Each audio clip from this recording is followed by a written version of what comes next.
اس نے کہا جی میرے پاس ہے تو میری ہے. قاضی صاحب کہنے لگے حضرت علی سے گواہ آپ کو دینے پڑیں گے کیونکہ مقدمہ آپ نے کیا ہے, اگرچہ وہ امیر المومنین ہے. توجہ ہے بھائیوں کی, سمجھ آ رہی ہے باتوں کی؟ گواہ امیر المومنین آپ نے دینے ہیں کیونکہ مقدمہ آپ نے دائر کیا. تو حضرت علی کہنے لگے میرا بیٹا حسن گواہی دے گا کہ میری ہے, اور میرا غلام کمبر گواہی دے گا. قاضی صاحب کہنے لگے حضور ان کی گواہی درست تو ہے پر میں نہیں تسلیم کرتا, اس لیے کہ بیٹے تو باپ کے حق میں بولا ہی کرتے ہیں, نوکر تو آقاؤں کے حق میں بولتے ہی ہیں, جائیں کوئی غیر جانبدار بندہ لے کے آئے جو گواہی دے. تو حضرت علی خاموش ہو گئے, کہنے لگے ابھی میرے پاس ایسا کوئی گواہ نہیں. قاضی صاحب کہنے لگے چلیں پھر آپ یہودی کو راضی کریں, آپ نے کیوں بلا وجہ گھسیٹا عدالت میں, راضی کرے, انصاف کا تقاضا ہے. تو حضرت علی قریب گئے, کہنے لگے بھیا ناراض نہ ہونا, زرا تو میری ہے, ناراض نہ ہونا, میں نے غلط مقدمہ نہیں کیا.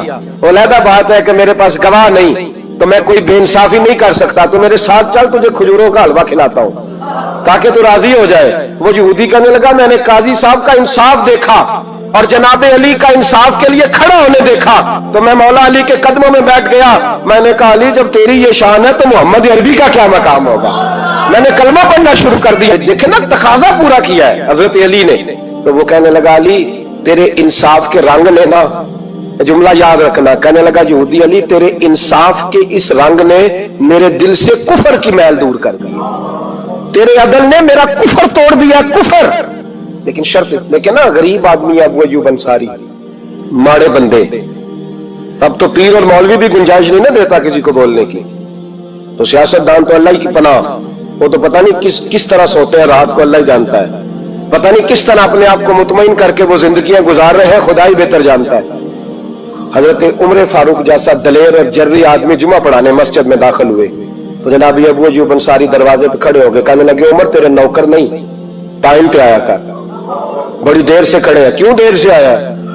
بڑے جلالی تھے نا حضرت عمر, لیکن وہ جلالی اس وقت تھے جب کوئی ظلم کرتا تھا, اور ذات کے لیے جلالی نہیں تھے.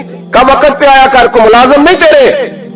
تو سیدنا فاروق اعظم منبر پہ چڑھے اور فرمانے لگے اللہ ابو ایوب انصاری کا بھلا کرے, جب تک اس طرح کے لوگ موجود ہیں کوئی بادشاہ بگڑے گا نہیں, اللہ اس کا بھلا کرے, اس نے میری توجہ صحیح. اور پھر عمر رو پڑے, رو کے فرمانے لگے مسلمانوں معاف کر دو, غلطی کوئی نہیں, میرے پاس کرتا ایک ہی ہے, اور عبداللہ کی ماں نے وہ دھو کے خشک ہونے کو ڈال دیا تھا, غریب ہو, کرتا دوسرا کوئی نہیں, تو وہ ذرا نا خشک ہونے میں دے آ کے دیکھ لو ابھی بھی گیلا ہے, مجھے معاف کر دو, میری غلطی نہیں ہے.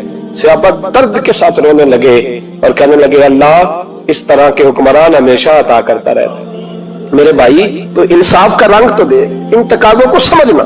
یہاں کسی کی جرت ہے بول سکے, طاقت ہے کسی کی, لیکن انہوں نے اپنے آپ کو پیش کیا, سامنے پیش کیا اپنے آپ لوگوں کے سامنے. مجھے میرے کچھ ساتھی نا لے گئے گجرانوالا سردیوں کے موسم میں, مجھے کہنے لگے سویٹر پسند کر لیں اپنی مرضی کا. تو میں نے کہا یار مجھے تو وہی مزہ آتا ہے جو میری اماں کروشیے سے بنایا کرتی تھی, وہی وہ پہلے ابا پہنتے تھے, پھر وہی سویٹر بڑا بھائی پہنتا تھا, پھر ہمارے کھاتے میں آ گیا. اور پھر اس کی تعریفیں ہوتی تھی غربت چھپانے کے لیے, اس کی تعریفیں ہوتی تھی بڑی محنت سے بنا ہے جی, کیا بات ہے, بڑا گرم ہے.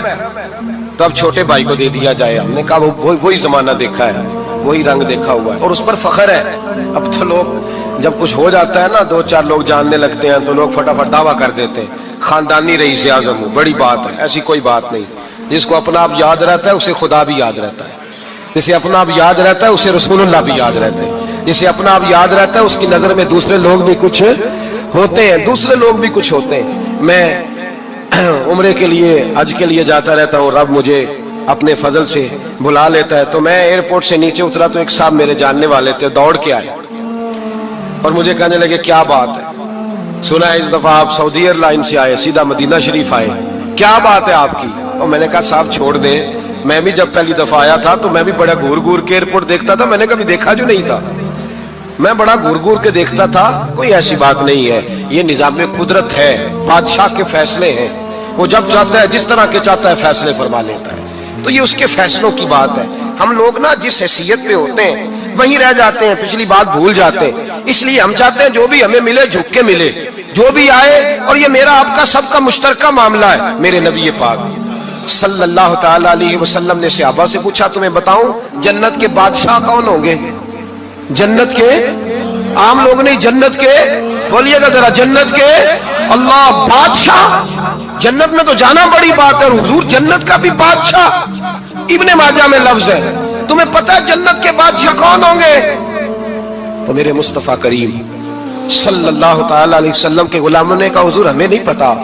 تو حضور نے فرمایا جنت کے بادشاہ وہ لوگ ہوں گے جنہیں دنیا میں کوئی بھی نہیں جانتا تھا، جن کے کپڑے سادے ہوتے تھے، جو غریب لوگ ہوتے تھے، جو سفارش کرتے تھے تو ان کی قبول کوئی نہیں کرتا تھا، جو کسی کے ساتھ جاتے تھے تو ان کو مانتا کوئی نہیں تھا، وہ جنت کے بادشاہ ہوں گے، بادشاہ۔ اور فرمایا قیامت کے دن جب لوگ انہیں دیکھیں گے تو ان پر فخر کریں گے، رشک کریں گے، کہیں گے کیا بات ہے تمہاری، یہاں تو شوق ہی بڑا ہے۔ غریبوں نے بھی پوسٹر بنائے ہوئے ہیں، ڈاکوؤں، لٹیروں، چوروں کی تصویروں کے ساتھ لگوائے ہوئے اپنے آپ کو بڑا کرنے کے لیے۔ آج ہی اختیار کریں، آج ہی اختیار کریں، اپنے آپ کو مٹانے کی کوشش کریں۔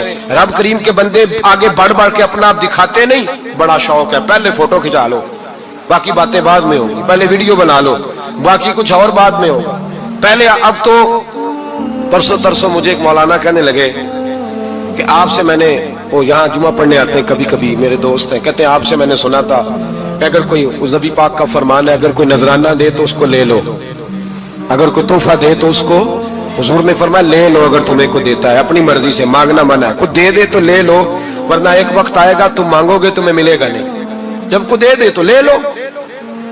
کہنے لگے آپ نے کہا تھا کو دے دے، تو اس وقت سے میں کوئی سوٹ دیتا ہے مجھے میری مسجد کا نمازی تو میں لے لیتا ہوں، کوئی مجھے کوئی اور شے دیتا ہے تو میں آپ سے سن کے، تو اگر میری مسجد کا نمازی سوٹ پکڑاتے ساتھ فوٹو بھی کھینچے تو پھر میرے لیے کیا حکم ہے؟ وہ خوشبو کی ڈبی دیتے ہوئے ساتھ فوٹو بھی کھینچے، پھر میرے لیے کیا حکم ہے؟ کہنے لگے رمضان میں یہ حال ہوا ہے کہ لوگ کپڑے دے رہے تھے اور فوٹو کھینچ رہے تھے، کیا چکر ہے، کہاں چلے گیا؟ غریب آدمی کی عزت نفس کو کچل ڈالا پکڑ کے، ایک جوڑا سال کے بعد امام کو دیا، اس کی بھی تصویر کھینچ کے فیس بک پہ دے ڈالی۔ یہ ہماری آج